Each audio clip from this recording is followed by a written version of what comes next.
Hello everyone. Welcome to Pitfalls of Academic Publishing, or what you need to know about choosing a journal. We have about 35 people signed up right now for this webinar, and I expect the numbers will increase steadily in the next couple of minutes.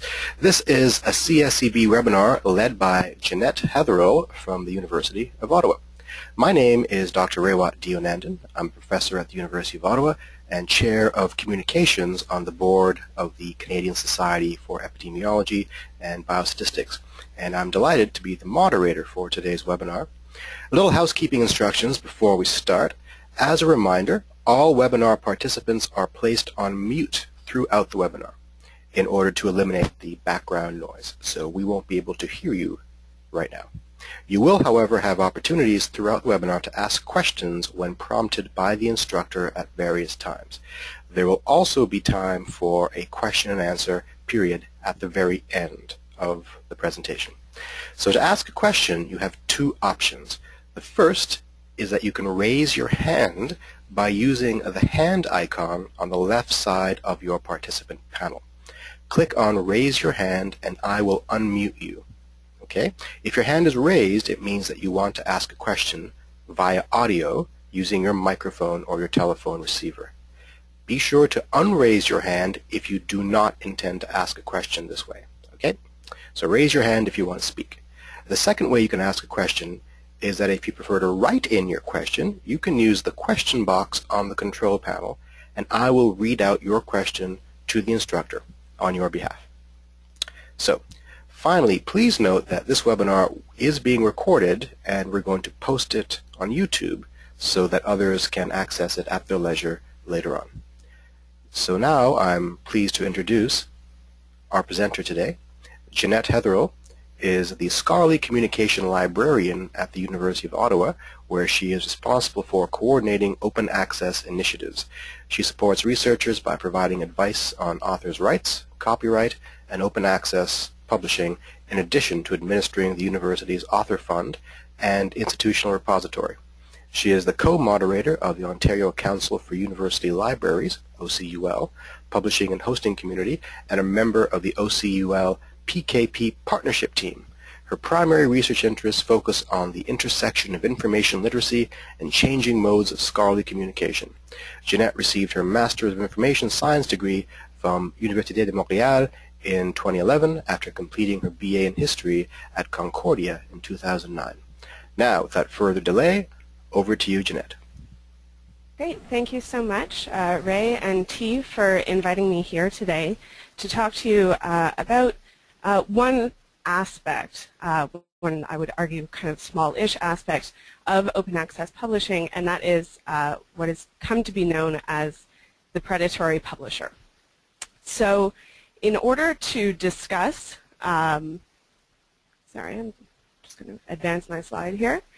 We're going to just talk initially about what exactly is a predatory publisher. How would we kind of define that in this sort of open access landscape?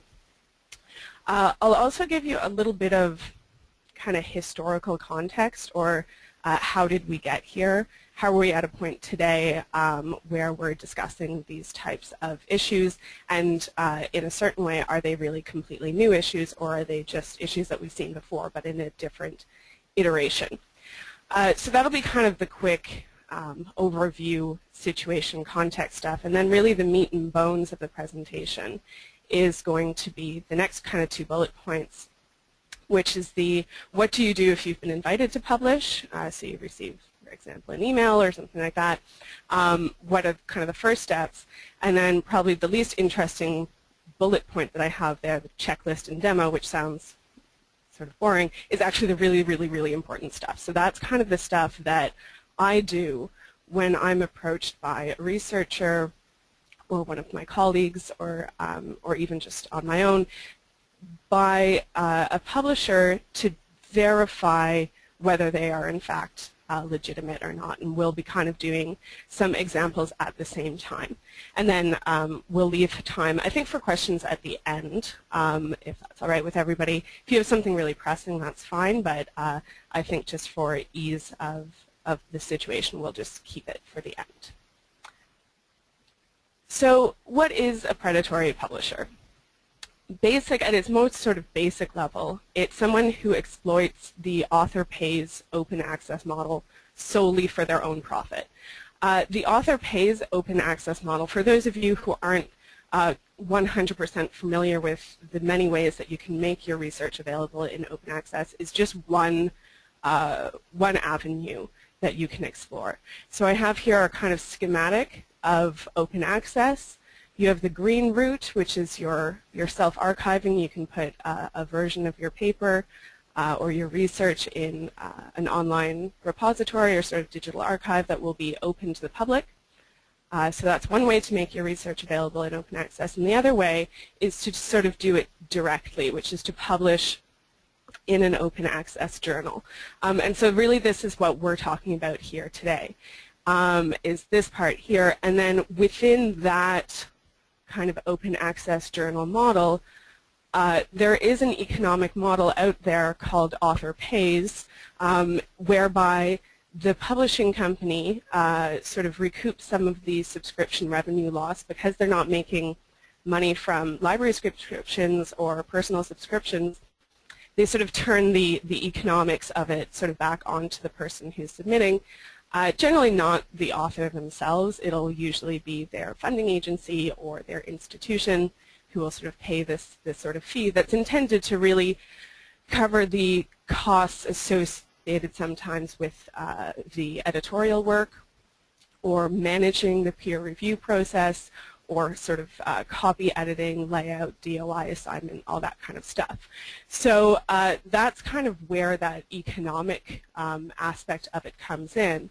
And when we sort of say the predatory publisher, they'll profit by charging money, which is perfectly legitimate, but then in return they don't perform those processes that are implicit in that kind of financial transaction. So they're not performing the basic editorial work. They're not doing peer review.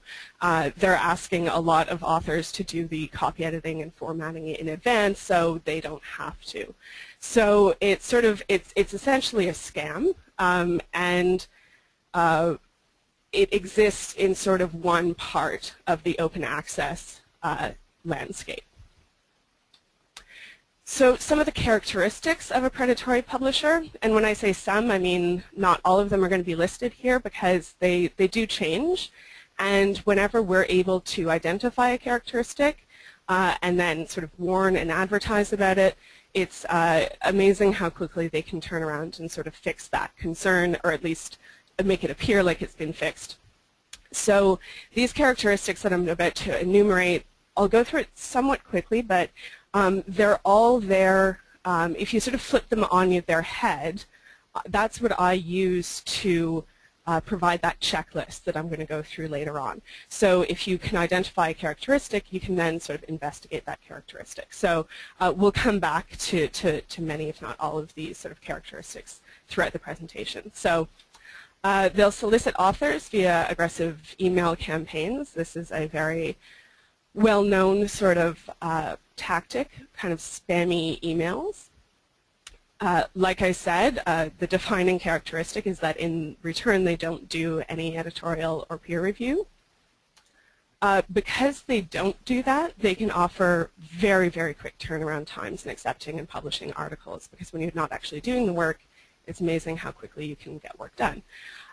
They'll list non-existent editorial boards or make up fake members, and by sort of fake members, I mean they'll list people without their consent or knowledge. In certain rare cases, but it has happened, they'll very closely mimic or even hijack a reputable journal site to confuse submitters. So you may be actually trying to submit to a reputable journal, and their site's been hijacked. This is, I think there's one or maybe two documented cases of this happening. So this is not something you're normally going to come across, but it has happened. I just wanted to highlight that. They'll not have a ton of contact information. It'll be a bit nebulous, insufficient, or unverifiable. They'll often create or make up claims about an impact factor or some other metric that they'll make up to sound more legitimate or popular than they really are. And this one is they'll claim an association with an institute or a think tank whose only function is to publish the journals. And we'll come back to that one a little bit later. But before we get there, I just wanted to provide a little bit of context of how we did get here. So predatory publishers is a particular term that was coined by a librarian called Jeffrey Beal, and back in about 2008 he started to notice some less than reputable sort of practices of journals. And I would argue that even before then, before the internet, if you could even imagine such a time, we were always noticing somewhat less than legitimate scholarly practices. We called them vanity presses back in the day, and they were noticed all the way back in 1958. Library Trends, a journal, was describing some of the practices of these vanity presses. So, and in this article, he's actually describing a phenomenon that has been around for decades. So even before 1958, there was these practices. So you may notice some of the characteristics that authors are persuaded or flattered into paying a publisher for something that is of subpar quality. So the idea of paying for something and not getting it in return has been around for a long time. Also that kind of spammy email. Well, before there was email, there was mail. And you would get a various combination of booklets and brochures, catalogs, and God forbid, perhaps even a flyer if you were inquiring about these types of publishers. In 1990, the New York Times highlighted an article about a vanity press who was sued by authors because they were charging them several $1,000s, $3,000 to $20,000 to print their books, and then sort of not performing any of the promised functions in that kind of contract. When the internet arrived, the internet itself was sort of feared to be the world's largest vanity press, and this is by JAMA. So this is somebody, you know, who's very, very well respected, and you know, as technology changes, as distribution methods and models change, there's often alarm about sort of what the potential uses of this technology is. And then e-content is just sort of another library journal that was talking about digital publishing technologies, so sort of the idea of an e-book being turned out in sort of an online form. So that's not to belittle the issue of predatory publishers, but just that we have seen this type of action before, and we have managed to get a hold on it. So last little bit of context. How big is the publishing pie? Like, what are we talking about here? In 2012, STM, the basically main publisher of science and technology journals, created a report that referred to this number. DOIs, being digital object identifiers, they stated that there are about 46 million of them that refer to a journal article. So we can take that as sort of a proxy measure of how many articles were out there. I mean, albeit imperfect, but it gives you an idea. In 2012, that there were about 46 million journal articles floating around out there electronically. How big is the OA slice of that publishing pie? In 2012, that same year, Heather Morrison cited approximately 1 million OA articles were listed in DOAJ, which is one of the bigger open access directories.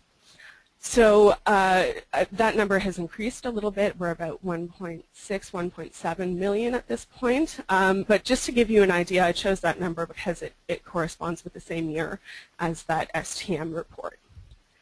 And within that OA slice, how big is the junk sliver? Again, according to DOAJ, we're estimating at about 1%.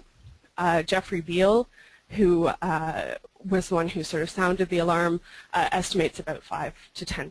So while those are considerable numbers on their own, contextualized, it's not an insurmountable problem. So I just wanted to kind of situate everybody in that space before we move on to what do you do? So I'm just going to take a sip of water here, excuse me. Okay, so you've been invited to submit to a journal. Now what do you do?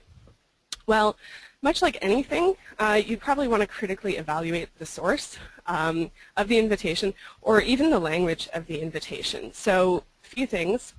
Is it overly flattering?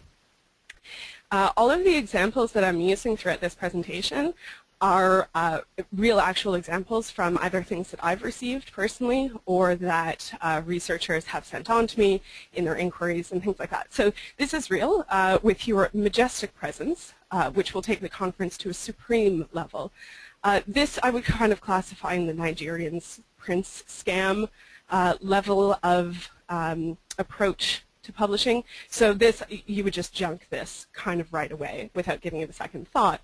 But regardless, they can be a little bit more precise or specific or less kind of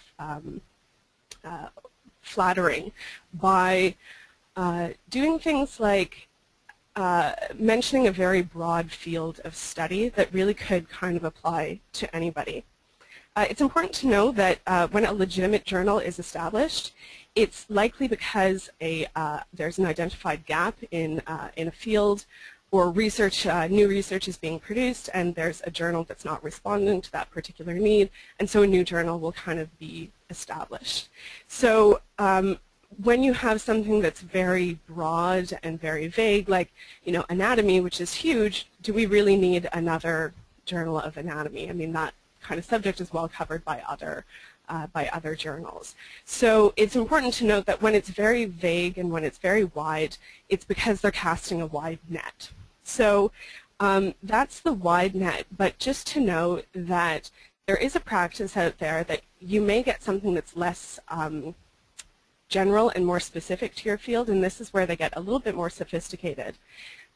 This is an excerpt from a publisher that's long been flagged by librarians as problematic, but they have recently sort of launched their quote-unquote open access initiative, and this is from an email that they send to their authors sort of advertising this service of advertising the article's publication as long as you provide 100 email addresses of all of your colleagues and friends and everything like that. So you could be on the receiving end of something that's very close to your field and kind of addressed to you personally, and it's perhaps because one of your colleagues unknowingly was duped by a publisher to sort of provide that email address. So the fact that they'll also ask later again in the process just shows that they're quite aggressive in this type of approach. So let's say you get an email. It seems legit. It seems pretty above board. You know, it's not overly flattering, and it seems interesting enough to pursue. Well, what's the next thing you do? I have my checklist here, and none of these alone are the indicator. It's taken as a whole that you'll have to sort of evaluate the whole process. So I'll go through these one by one through my demo, so don't worry too much, and this slide will come back kind of at the end as well. So you're invited to publish. First thing you're going to want to do is probably check Ulrich's directory. Ulrich's directory is the kind of global index or database, if you will, of all sort of published journals.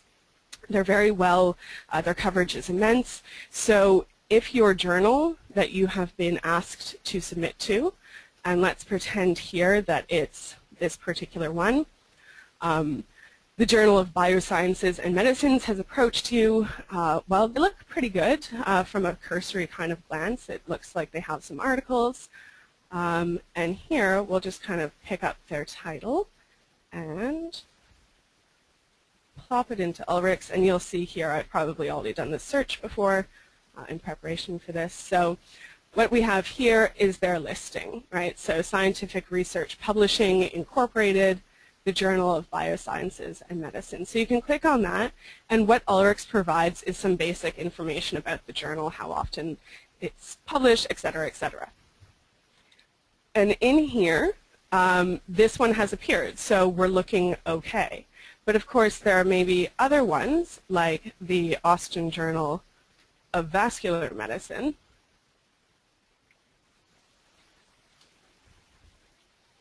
that doesn't appear. So that would be a pretty big red flag right off the bat that, I mean, there are journals about vascular medicine, but none of them come from this Austin publishing group. So if you can't find them in here, it's a pretty big red flag. It's not a deal breaker right off the bat because they may be new. They may be legitimate and new. That's entirely possible. And so this is when you go to your next thing and you check for your ISSN. This is it's basic as a title. If it doesn't have an ISSN, it's like not having a title. But again, a little caveat here, it won't actually be assigned until the first issue is published. So you could come across a journal that does not yet have an ISSN because it hasn't published its first issue. If you're being approached by somebody who has yet to publish an issue and you have no idea who they are, that's a bit strange, I would admit. I would hope that if you're invited to publish in an inaugural issue, you would have a professional relationship of some description with the people who have approached you. Another thing you're going to want to look for is indexing. They'll claim this. Again, it's going to be on the journal's homepage, and it'll sort of come in the form of all sorts of logos. This is a particularly egregious example. For an academic journal to want to be quote-unquote indexed by Reddit is a bit strange to me, but basically what it is, it's sort of saying that false claims of where they're indexed. An index is basically, for those who are less familiar with the term, it's another way of sort of saying we are listed in this database. So you have a reputable database like from a company like ProQuest or EBSCO or Scopus, you know kind of the databases in your field. They'll kind of claim to be indexed by them. Well, you can check this, and it's a really good idea to check it. For example, here we have one from Omics Group, and what they've listed here is conveniently all the places that their journals are indexed. So we have here their claim to be indexed in Scopus. So you can check this by going to the database. You're probably most familiar with his original screen where you're going to search for documents, articles, maybe an author or something. Some of you may have done cited searching. But in any case, we're sort of less interested with this part. And this is going to look different in all sorts of databases, but you're going to basically look for something that says browse the index sources or journals, or search for journals or journal list, something along those lines. A librarian can always help you out with this too. If you send them a request, I'm sure they would be happy to check or verify an indexing claim if you, for example, don't have access to Scopus for whatever reason.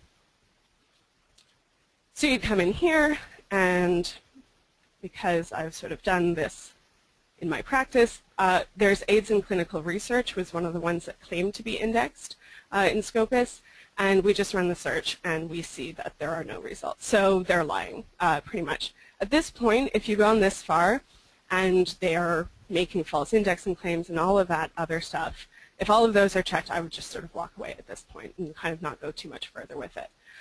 However, there have been some cases where a less than reputable publisher gets their stuff in to a database, and so this claim could potentially check out.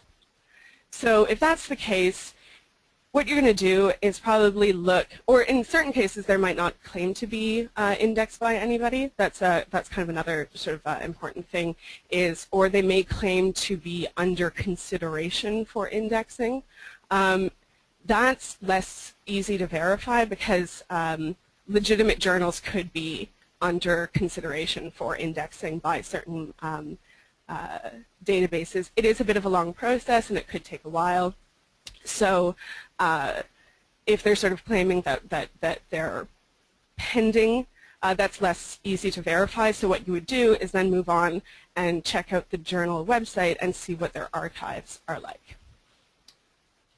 Sometimes they'll be inaccessible due to various reasons, site crashes and redirects. You sort of keep on clicking on the link and it brings you back to the home page, or you try to get to a particular issue and the whole site kind of goes funny.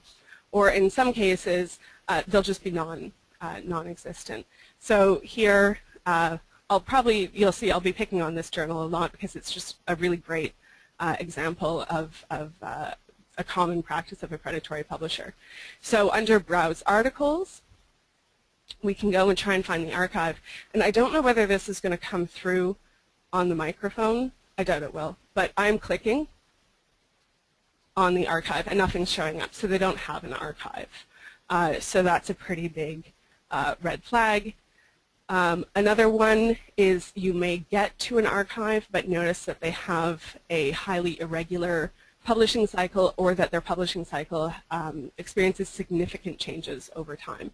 A legitimate publisher will have a regular publishing cycle. It may be very quick, it may be slow, but it will be at least regular. So they might publish 12 issues a year, 1 a year, 6 a year.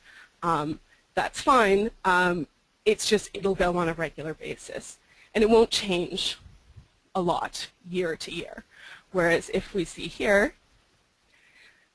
we have the archives back to 2008, where they published 3 issues. 2009, they also published 3. 2010, they were at 4, getting more popular, getting more money, so they decided to up it to 6. The next year, 2012, which was, as Jeff revealed, signified the year of predatory publishers, they explode to 1 a month. Same thing with 2013. 2014, we're getting a bit more savvy, and they've dropped down to 6 again. So this is something that would be a huge red flag for me as to why on earth they would have such a irregular publishing cycle, and it's really because they're getting money at those points, so and submissions. So that's why. Again, in the archives, you're going to find an unusually large number of articles per issue. Particularly, this is going to be a bit discipline-specific. Some disciplines, you'll never have many articles per issue. Others, you will probably have more. But if it's unusual for the discipline, unusually large or maybe even unusually small. And they're loosely tied to the scope of the journal. Like I said previously, the predatory journals tend towards a very broad scope, but even then, they'll sometimes reach pretty high or pretty far. So this is English language and literature studies, and if we look at their volume, their sort of table of contents, I mean, it really does sort of run the gamut from, you know, an analysis of Slaughterhouse-5 to intercultural communication to, you know, matching pairs and groups. So, I mean, while it's English, whether it's English language and literature studies, I would argue that that's a bit of a stretch. So it's something to look at, you know, if you're in medicine and it's a really specific field and you have a lot of articles that are completely out of scope. It's just because they're accepting anything. And it's because the editor and the editorial board sets that kind of scope in that direction. So if you have no scope, if you have no direction, it's a good indication that that work is just not being done. And therefore, why are you giving money to this so-called publisher? So I'll just take one more sip of water, excuse me. Thanks. So speaking of editorial and editorial boards, another big indication is that there won't be one, or there won't be an editor-in-chief, or / the editor-in-chief that does exist does not list the journal in their online professional profile.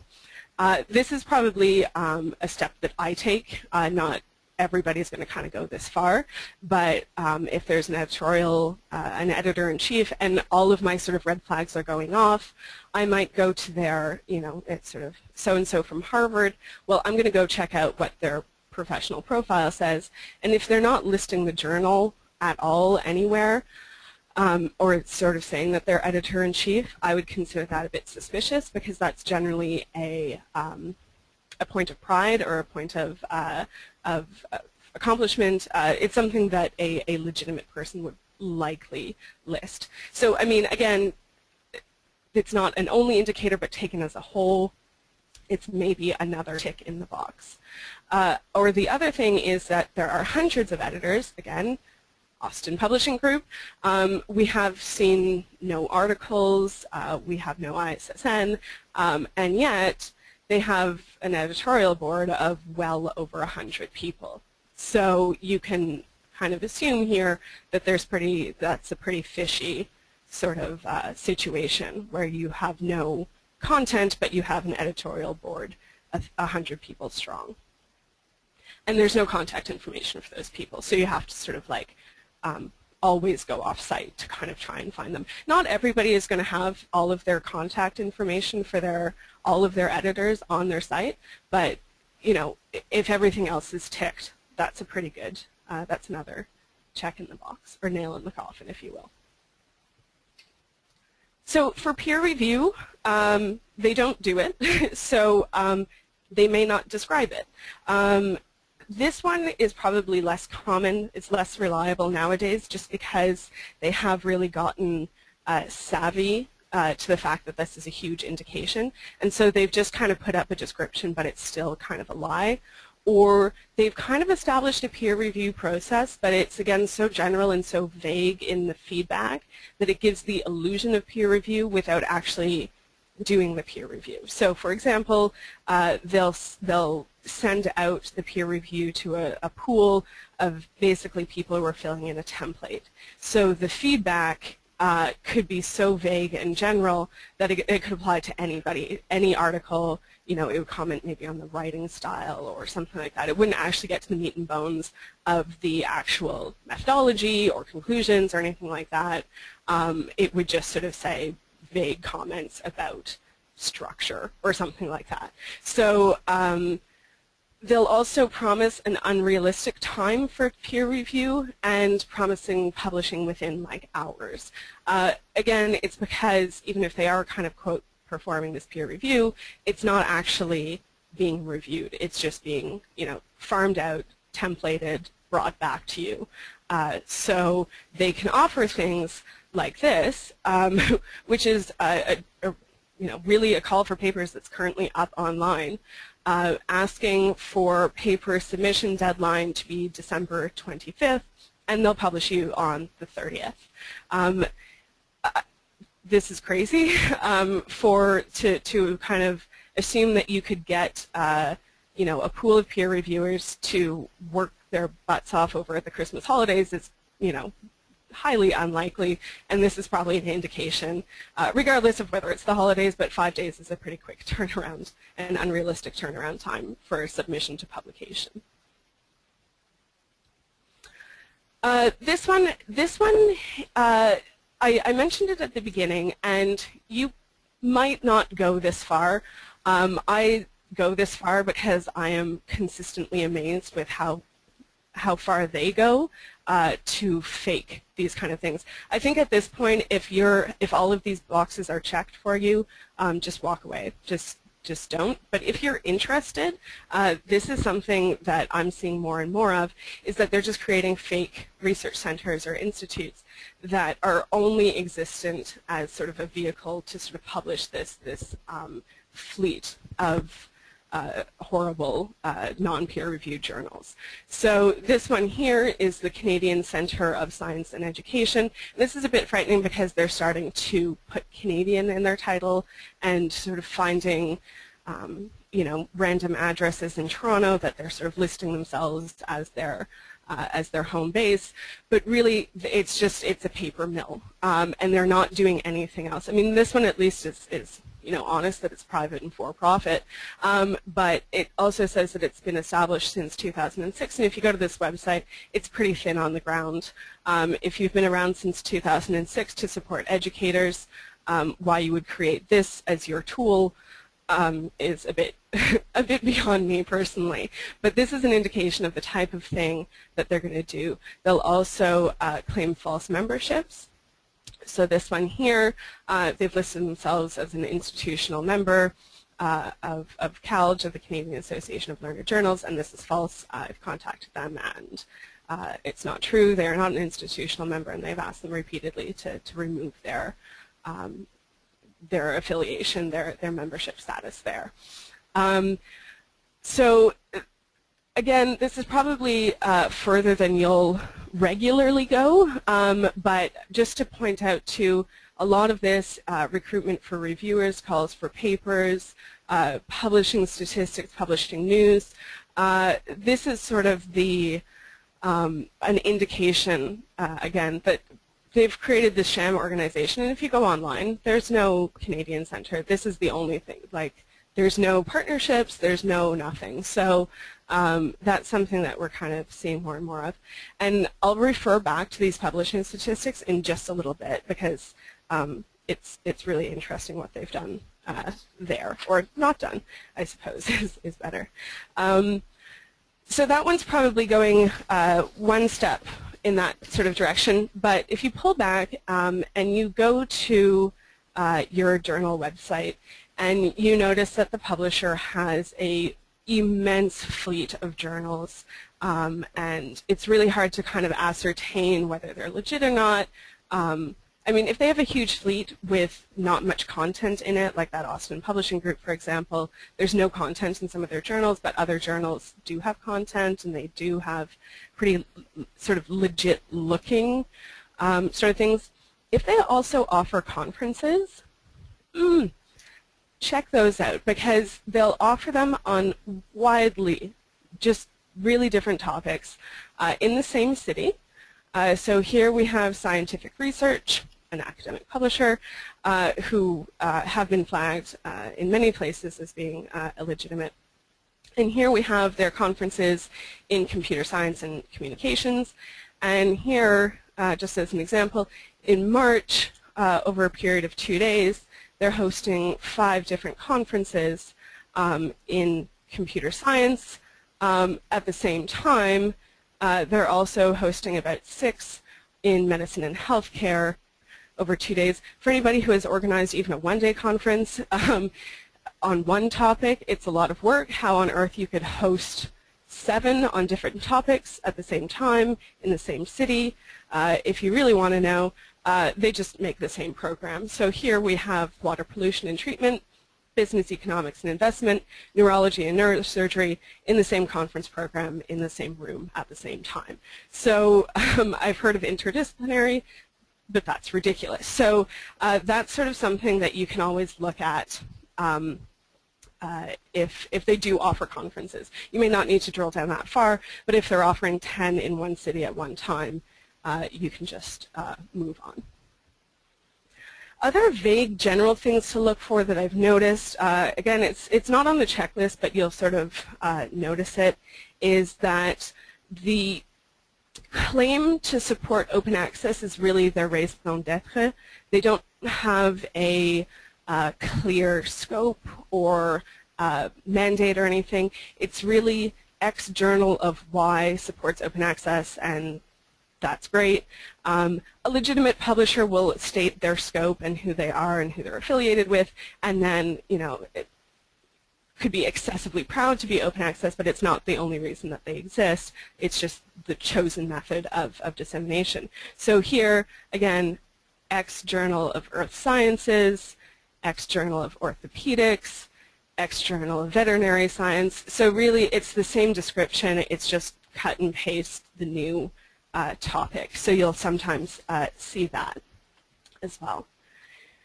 So that's kind of the tour of that. And because there is a gamut, or a range, if you will, of how predatory these publishers can be, I would say they kind of go from innocuous to just absolutely ridiculous.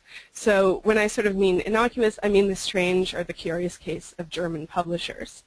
So you'll sometimes see this, and I mention this because I know there are a lot of potentially recent graduates or soon-to-be graduates listening in today. So I just want to quickly slip a quick word in about this, because we're seeing more and more when a thesis is available in open access, it's excellent.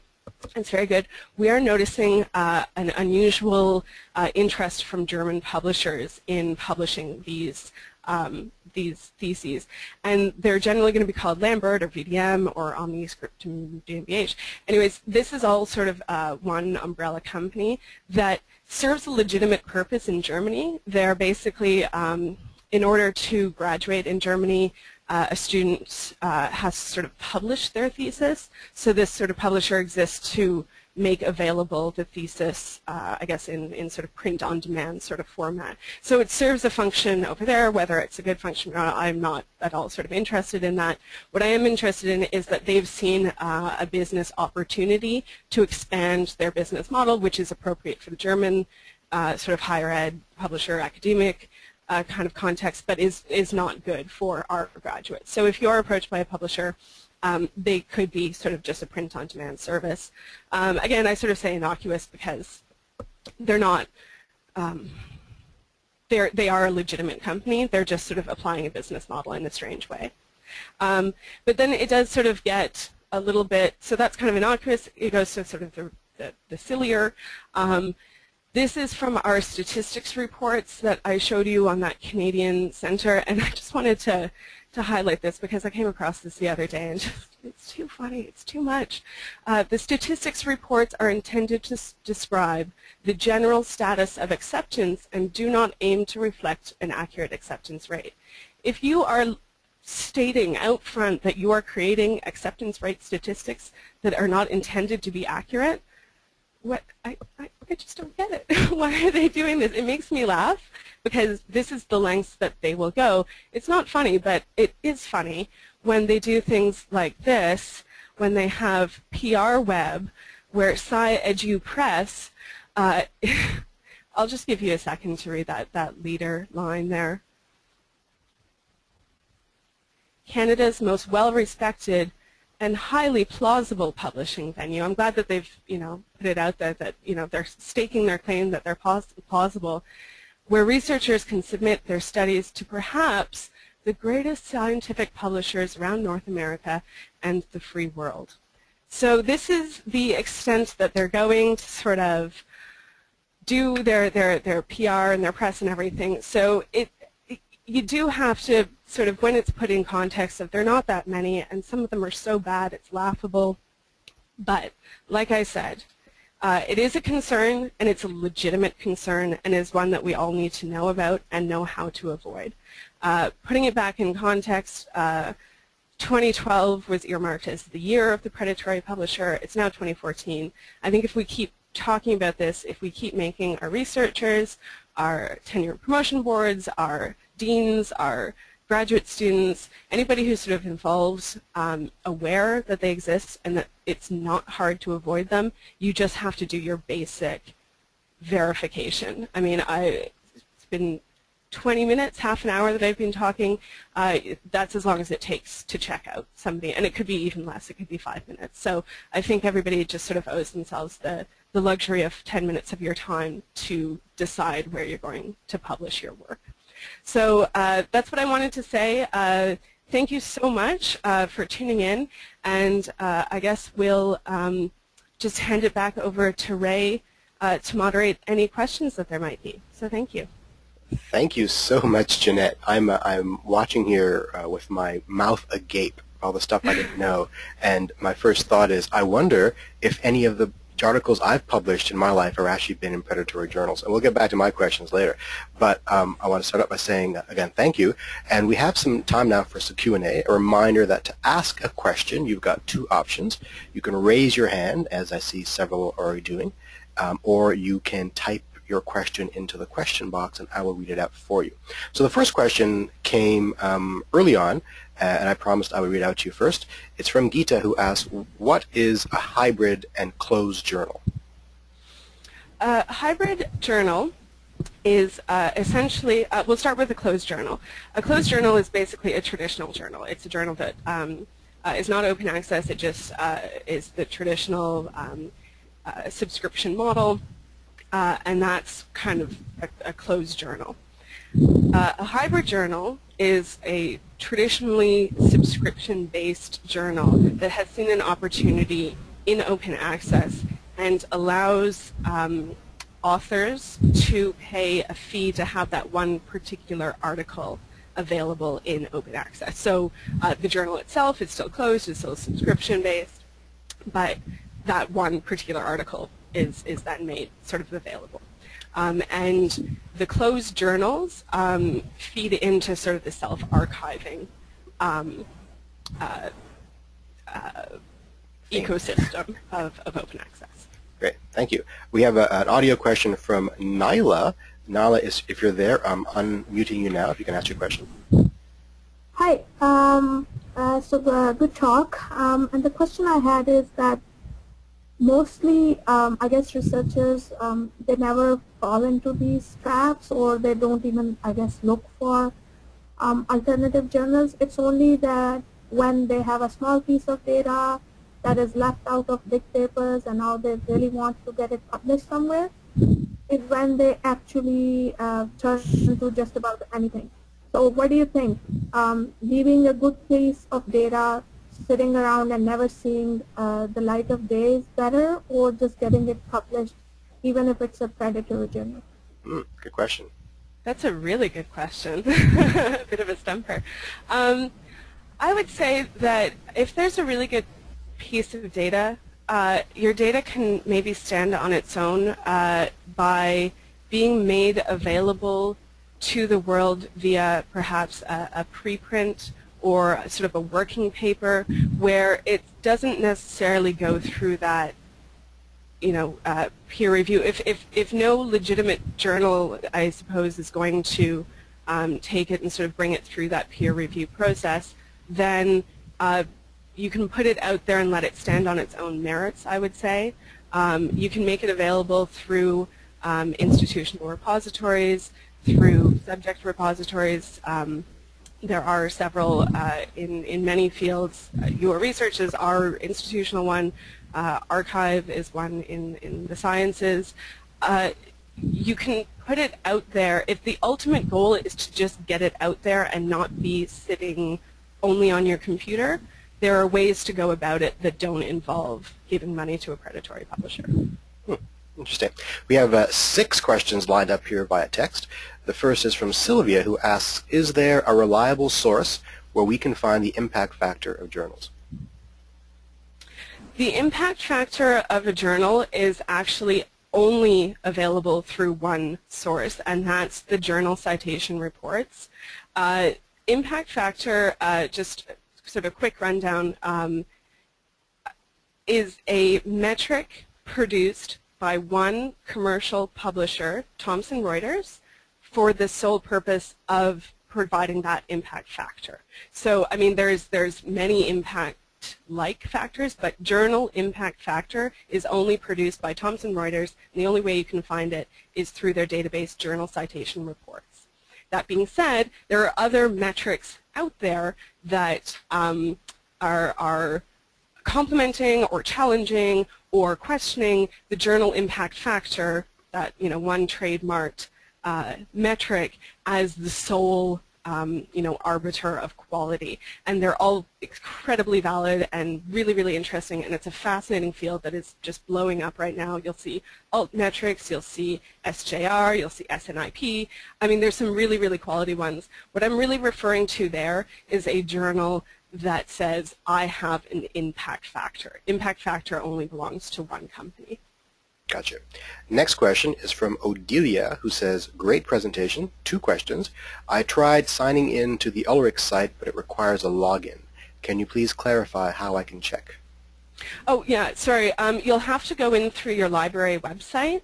The Ulrichs and all of the databases that I was kind of going through, like Scopus, are available by subscription.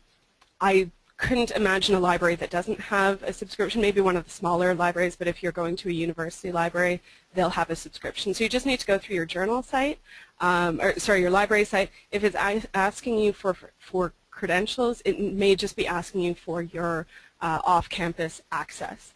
I said before that for those of you who are no longer affiliated, I suppose, with a university, if you really do have a concern about you know, a particular journal and you can't access Ulrich's, I can't imagine if you emailed the librarian and specifically wrote out, I am doing this, I would like to check this, but I do not have a subscription to Ulrich's, that they wouldn't take 2 seconds out of their day and check it for you. I mean, that would just kind of be mean, and we're generally nice people. So I hope that answers that question. Thank you. The next question is from Michelle, who asks, are there any actions that can be taken or should be taken if you realize after the fact that you've been published in a predatory journal? That's an incredibly good question, and the unfortunate answer is there's not a ton you can do. If you catch it sort of partway through the process, I've signaled to some researchers that they may be in the process, and they've retracted the manuscript, sometimes with a still having to pay the fee a little bit. If it's already been published, it's a really good question. I don't have a solid answer. I do recall coming across a discussion whereby it was a bit tongue-in-cheek, but where somebody had said, you know, if you do this, you know, if you've been accidentally duped, you know, publish a retraction of the paper or something like that. I forget exactly what they said, but sort of like, you know, write to the publisher that you falsified your data and force them to retract it. And if they don't, like even if you didn't actually do it, you know, to lie to get them to remove the paper from their sort of thing. I mean, it's not the best way to go about it, but I think it's if you have been duped, it's lessons learned. We'll just move on. I mean, there's so many people who have been duped. You're not alone. Just know for next time and sort of let everybody know that that's not a good journal. Just sort of, you know, I was duped. Don't be duped as well. So I'm sorry that there's not a really good answer, but right. There isn't. I mean, we'll talk about it later. But Odelia wants to know: are students able to make an appointment with you, Jeanette, to discuss their experiences further? I'm assuming Odelia is at the University of Ottawa. Yes, they can. If you go to the website scholarlycommunication.uottawa.ca, you will find my contact information at the bottom of that page, and you are more than welcome to email me. I could suppose even make it available. I didn't put it on my slide, but I am very much open to, or if you just take my first name and last name and write Jeanette.Hatherill and email me at uOttawa, I'm happy to answer any questions and make appointments. And I assume people who aren't at the University of Ottawa could contact their own librarians. Yeah, exactly. Okay. So Jason asks, can you comment on the open access journal like Poly 1? Is this a trend? I don't know what Poly 1 is. Do you? They might be referring to PLOS 1. Oh, possibly. Possible. I don't know of Poly 1. I do know of PLOS 1. It's an excellent publication venue. It's very reputable.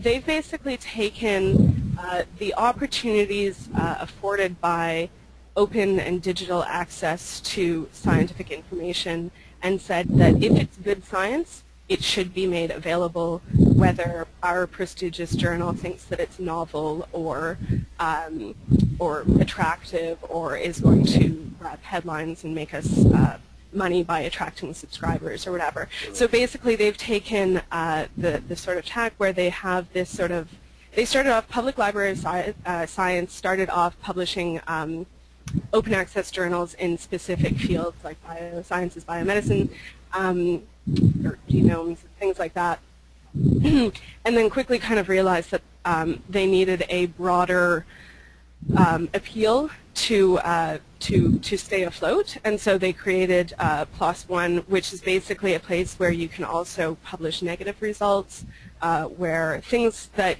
traditionally haven't been accepted in traditional publishing venues are accepted. So I think it's great that previously unknown or unpublished science is being made available to the public.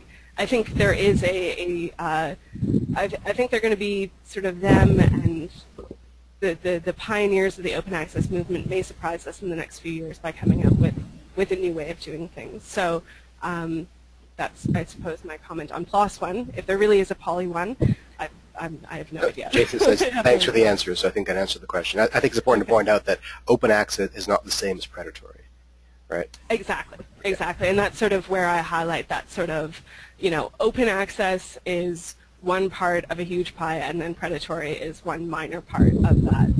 Right. So Tyler has a comment. He says, many researchers are aware of these predatory journals and know better than to reference their respective articles. However, what is perhaps more concerning is the lack of awareness by the general public and media and how this can negatively influence public opinion. For example, the link between autism and vaccinations. So I don't know if you want to comment on Tyler's comment, but it's not a question. Yeah, I totally agree with you, and there are some people in the mainstream press who are starting to take note. Tom Spears at the Ottawa Citizen has some really interesting articles. They do sort of sound the sky is falling chicken little alarm a little bit, in my opinion, but he is at least highlighting the issue to the general public. So I agree there needs to be more awareness. Right. So Sylvia asks, what's the difference between indexed and included journals? I don't recall you using those terms.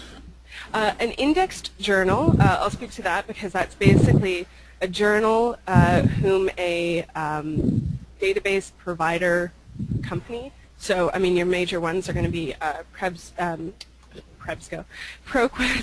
EBSCO, Thomson Reuters, those kind of big guys. They all have a suite of databases, and each database has its own index. So this is kind of getting into librarian speak here, but it's basically that they've taken a journal and sort of added their content to their database. In order for it to be searchable and findable, they've done things like assigned it a subject heading, or they've kind of included the title and the article in the index.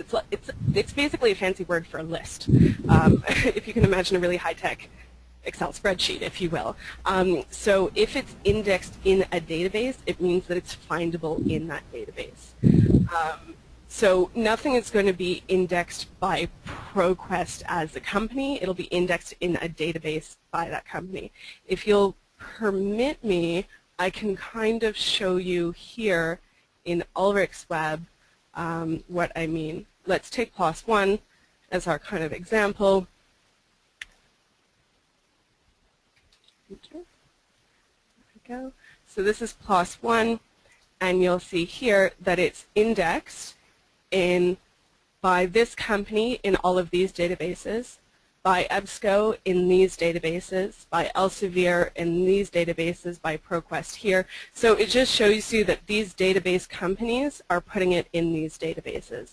So if you see kind of at the bottom that they say, we're indexed by ProQuest, it's like, well, where in ProQuest? ProQuest is just the company, it's not the index. So that's kind of what I meant by indexed. I don't recall included, but I would say if somebody is claiming to be included, I would treat that as synonymous with indexed. Okay, I think there's time for one last question here, and it's from Alfred, who says, great presentation. I've always ignored email requests to publish or to be an editor on many of the red flags. Do you have a sense out of every 100 new journals, for example, how many would be legit? No. Sorry, short answer, no. Again, it's really hard to say. I mean, there are so many coming out kind of all the time that to assign a percentage to, I mean, the scientific record is just exploding right now, and journals are I mean, it's multiplying exponentially. So I couldn't say. I mean, I'll refer back to those two percentages that I put out towards the beginning. One from Jeffrey Beal, who, as I mentioned, is a librarian who kind of coined the term and raised the red flag.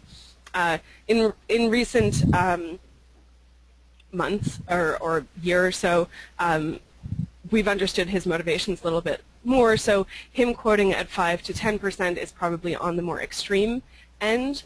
The DOAJ quoting 1% of open access is probably on the lower end. So I would say, yeah, maybe 5%. Good. So that takes us exactly to the 1 hour mark. So on behalf of the CSEB, I'd like to thank Jeanette for leading this really effective webinar, and to all of you for joining us today. There's going to be an evaluation survey right afterwards. Please take the time to answer our survey, and you'll be prompted to complete that survey at the close of the webinar. It would really help us design better webinars in the future. If you have any questions or concerns, please feel free to email us at secretariat@cseb.ca. So thank you again, Jeanette, and everyone else, have a wonderful day. Thank you. Great. Thank you so much.